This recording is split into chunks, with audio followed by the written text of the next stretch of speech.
سلام، اومدیم با معرفی جنس جدیدمون که تازه برامون وجود شده.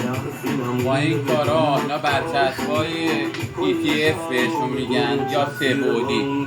میتونید با یه تیکه از این برچسب‌ها ساده ترین تیشرت و لباستون رو تبدیل بکنید به یه لباس لاکچری و خیلی قشنگ.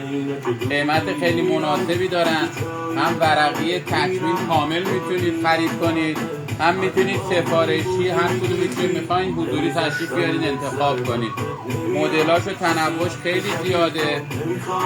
حتی اگه کسی بخواد برای تیراژ بالا میتونه طرحش و سفارشی انتخاب کنه، به ما بده، براشون بدیم برای تولید و چاپش. همه طرح‌ها رو داره، طرح‌های فوتبالی، بچگونه، زنونه، برای سرویس‌های آشپزخونه. اگه این طرح خوشتون اومد، این کارا خوشتون اومد، میتونید دایرکت بدید، در خدمتتون هستیم.